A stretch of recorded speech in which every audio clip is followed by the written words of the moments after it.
গতকাল রাতেও ঈশার নামাজ পড়তে যাওয়ার সময় আমি কয়েকজনে ডাকলাম, চলেন নামাজ পড়ে আস।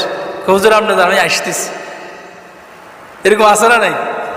নামাজের কথা বললে বলে আমার কাপড়ের সমস্যা, আমার এই আমার সেই। আমি বলি আজকে তোমার যে কাপড়ের দোয়াই দিয়ে নামাজ কাজা করতেছ, চোখটা বন্ধ হয়ে গেলে তোমার ঠিকানা কোথায় হবে?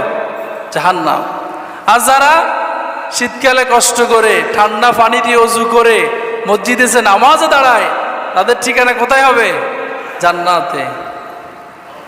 এজন্য গজলের মধ্যে আপনাদেরকে শিল্পীরা শোনায়, নামাজকে বলো না কাজ আছে, বরং কাজকে বলো আমার নামাজ আছে। সাহাবীদের চরিত্র ছিল, কাজ করতেছে, লাকড়ি কাটার জন্য কুড়ালকে উপরের দিকে তুলছে, আল্লাহু আকবার আল্লাহু আকবার। এই আওয়াজ যখন কানে আসছে, ওই কুড়ালার সামনে আনে নাই, কোন দিকে গেছে? পিছনের দিকে ফালাই দি, দৌড়াও কোথায়? নামাজের দিকে। যদি আমরা এই চরিত্রের অধিকারী হতে পারি, কিয়ামতের ময়দানে আমাদেরকেও জান্নাত দেবেন কে?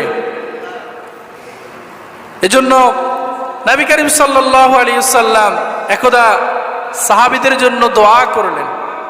তিনি বললেন, হে আল্লাহ, আমাদেরকে আপনি বঞ্চিত এবং হতভাগা করবেন না। উপস্থিত সাহাবীরা বললেন, ইয়া রাসূলুল্লাহ, বঞ্চিত এবং হতভাগা দুর্ভাগা কারা?